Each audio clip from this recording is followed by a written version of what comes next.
I missed it. I missed out. Another potential blue chip NFT, and I missed it. Saw it a few days ago. Decided to wait one more day, and it doubled. And then I waited another day, and then it doubled again. It's gonna be a good one too. Let's talk about it.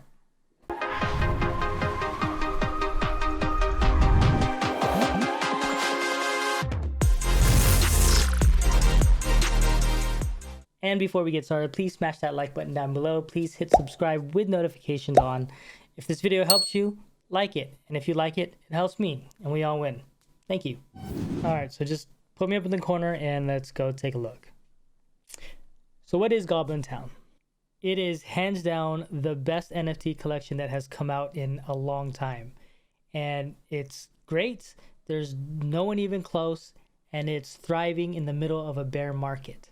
All right, so let's take a look at these ugly motherfuckers.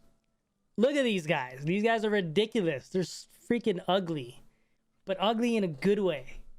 You know what I mean? Like, they're disgusting, but it's like, I want one because the art is so cool. One thing I really like about it is that they all look very unique. And this is the fact that they all look unique despite only having about, I don't know, 100 to 200 traits is pretty amazing. So like, it was very well thought out in terms of having different shaped heads and different bodies. And, you know, you only have, you know, about 20 or so different heads, 20 or so different bodies. But the way they did it just makes it look like they're all very, very different. Which, to be honest, I haven't really seen that before. But it's just such a simple thing to do. So it just shows that whoever made this art they know what they're doing. And they actually thought it out very well. Didn't have to do a lot of traits, yet made a very unique collection. I mean, look at this guy's pose here. That is hilarious. I freaking love it. And I don't know, man. I don't think anything here is by accident. These noses, some of these noses look like, I mean, come on. Those penises. Yeah. Ah, dude, that is for sure a dick. Look at that. Even had a little line, mushroom tip. I mean, that's funny. I love it. It's pretty clever. All right, so this is a 10K collection, 4,600 owners. Actually, for a free mint, that's a very healthy ratio of, you know, 2 NFTs to 1 owner on average. Probably because they only allowed 1 free mint, you know, plus gas per wallet. And, you know, it sold out. I say sold out because it's a free mint. But, yeah, that's very healthy. Floor price is 7.27. Actually jumped up from like 6.5 when I just started this video, you know, 10, 20 minutes ago. So it's continuing to rise. For a free mint to be at 7.2 floor in just 10 days is amazing. Just amazing. It took about 5 days to get to 1 ETH. And then about, 3 days ago, it was at about 2 to 3 ETH. Yesterday, I saw it at about 4 to 5. This morning, I saw it at 6, and now it's at 7. So it doesn't look like it's slowing down. We're still seeing at least, you know, 10 or so being sold per hour, which is still good. It still shows signs of going up and rising, as opposed to slowing down when you're only seeing, you know, 1 or 2 per hour. So as soon as this gets to 1 or 2 per hour, okay, then we could see this probably drop down a little bit.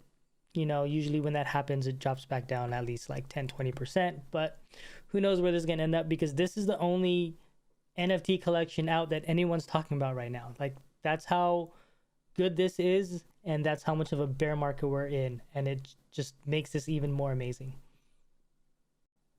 All right, so let's take a quick look at their website. Website's pretty cool. I like how it says here, hold on, damn it. And as soon as it loads up, it says fucking enter already. So these guys are really playing off like that degenerate style, like NFT collection, where they really don't care about being proper or anything, but like that plays into the whole attitude of the entire collection. the website's really cool because it's very simple. You have an animation here. You have really cool colors. You have the artwork going throughout. We don't know what this is yet. These are a lot of the one-of-ones. There are only 9 shown here, but there are 12 one-of-ones. So we don't know, is this just showing the one-of-ones? Is this the actual team? It says family, so is this, the team behind it? We have no idea. But it's kind of cool that they're kind of hinting towards things and not really saying much, but you see the pictures and we know they're one-of-ones. So like, what does that mean? We don't know. Let's go ahead and enter the website. Fucking enter already. I'm doing it. All right, so play some music. You could go ahead and turn it off here. I'm just going to go do that for the video. It says here, 1 free plus gas mint per wallet. Don't be fucking greedy. That's how we got ourselves here. Any sign of a good marketing team is that nothing is by chance. Just like there's noses on these guys that look like penises. Is that by chance? Probably not. It meant to be there. They meant to put it there because it's funny or whatever, right? So they could have easily just said 1 free plus gas mint per wallet and then went on to the next thing. But they said, don't be fucking greedy. That's how we got ourselves here. What are they referring to? My guess is that it has something to do with us being in a bear market. And why do I say that? If we look up Goblintown and the definition, it is a term used to describe the market's persistent downtrend, synonymous with bear market. This is a reference to The Hobbit's 1997's hit song, Down, Down to Goblintown. But that's interesting, right? So if we go back to the website, I think this is a theme, right? We're using goblins, or they're using goblins. It's a bear market. These things look ugly.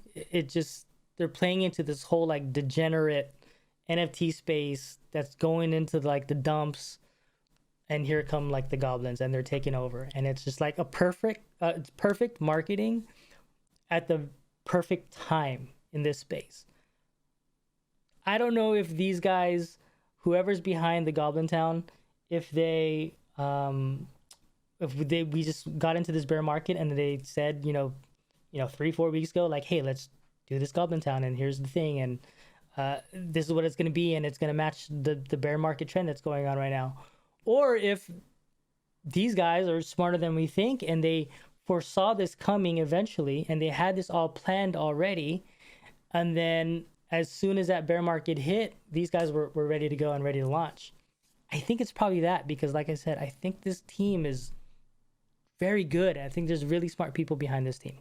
We are reserving 1,000 goblins because we want to, probably for marketing purposes in the future.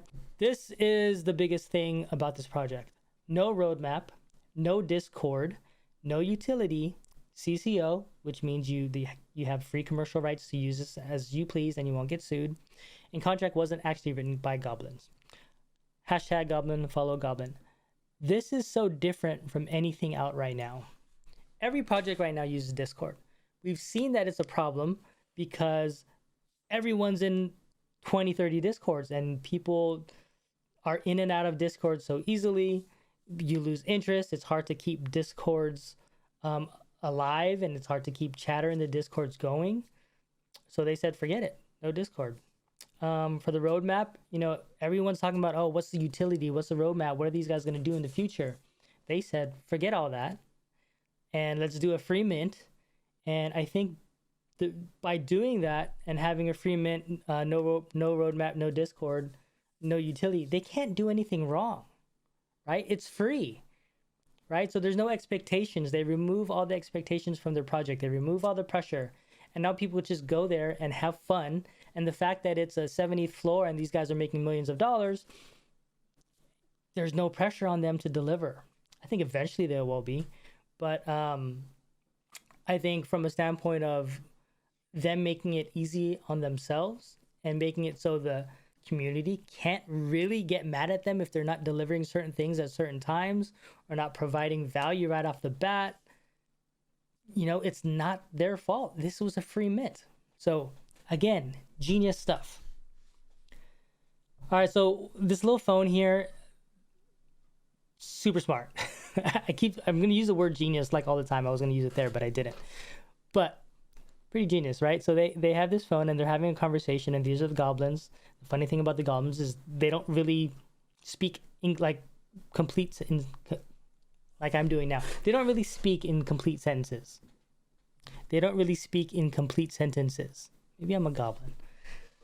It says, what? A thing. What are you a thing? I'm a thing, all this stuff. I'm an NFT. If you go through this, it's just really funny. You should all read it. Just the way they talk, it's clever. It's marketing. If you scroll all the way down, I suggest you go on this website and you read everything, though. I'm sure there's some clues in here that we just don't know about yet. But if you scroll all the way down, it does show that they talk about, look, they made something for your computer. This is for your Twitter. And I made this another thing for your computer. The cool thing is, if you actually click on it, it is a desktop background. And if you click on this one, it's actually a Twitter background that you could download and put on your own Twitter. It's probably sized perfectly. The reason why that's incredibly smart is that, you know, if someone's a goblin and they see this, they're going to want to take that and they're going to want to put it on their Twitter. And guess what? Free marketing. You know, this is everything they're doing is guerrilla marketing. It's not paying people to show your project. It's not paying for advertisements. It's not paying for IG ads. None of that stuff. They're just getting people to be excited about their project. They're providing assets for the holders, or even, you don't have to be a holder to download this, to put it on their socials. And then now people are going to be like, well, what is that? And then so that's how the word of mouth goes around. And this project was built entirely from word of mouth.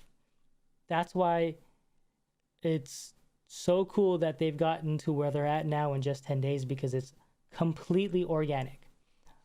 I wasn't sure if a lot of NFT projects could do things organically anymore, because the space is so saturated that I feel like what we might be moving into was like having to pay your way through. And in order to get, you know, in front of everybody's eyes, maybe you have to pay for IG and ads and commercials and things like that. I thought maybe we'd head that way eventually, but no, they've proven that you could still do things 100% organically, and they've done it perfectly. So here is the last thing I want to show you guys, is that they had a Twitter space recently, and I can't even explain it. I just have to show it to you. This is the entire spaces. I'll just let you listen in.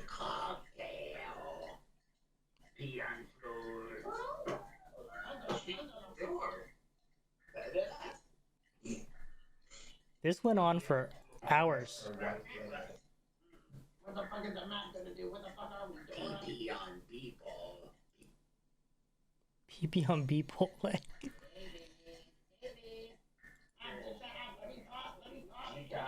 This created so much buzz for this project, and they didn't even say one coherent thing for 2 hours. Genius level marketing, I'm telling you. Who would have thought that, you know, this is exactly what we needed in this bear market, is just the most degenerate project ever in the NFT space. And it is. It's because it's good laughs. It's fun. It's just bringing life back to this space. So awesome stuff. I lied. There is one more thing I did want to talk about. Who's behind Goblintown? The team isn't doxed. People think that it could be Steve Aoki. We all know he's been really big in the space. He's been at, you know, a lot of the conventions recently. And I think he has said in the past that he does want to eventually start his own collection.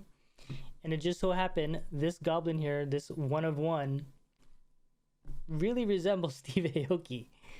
And it can either be him as a part of the project, or just that whoever is behind Goblintown, that team, just knows, you know, we've seen this in other projects before, that they'll put a one-of-one of somebody who's really famous in the space. Like there'll be like a FaZe Banks one-of-one or a Snoop Dogg one-of-one. This could just be like a Steve Aoki one-of-one. But something interesting also, again, we don't know if this is the team or if this is Steve himself. It says, this is from @StevenChowMD on Twitter. It says, not sure if it has been discussed, but it seems Steve Aoki is involved in Goblintown. This one-of-one is called Neon Future. And if you're familiar with Steve's work, he has albums by the name of Neon Future, as well as a comic. So, you know, we don't know if it's Steve or not, but there's definitely this very specific reference to Steve Aoki. Other people are saying it could be the work of Yuga Labs, like a secret project.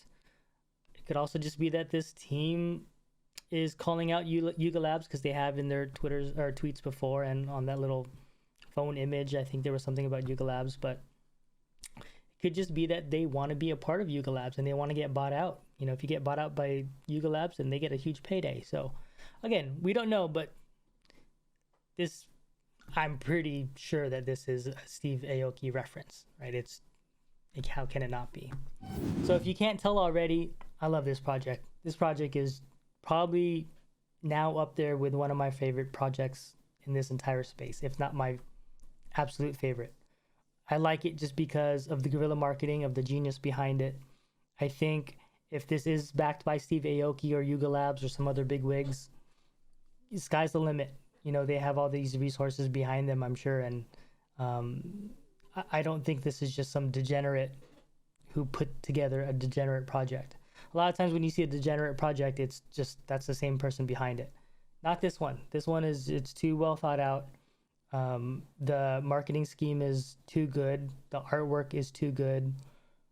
Everything they're doing is too good to be run by just some degenerates who are making like some kind of meme NFT. This is thought out, and that's why I think this could be a blue chip, because this, everything that happened isn't by accident. I think if, you know, Azuki's made it to 20 to 38th before they fell, I think this project could definitely see 20 to 38th.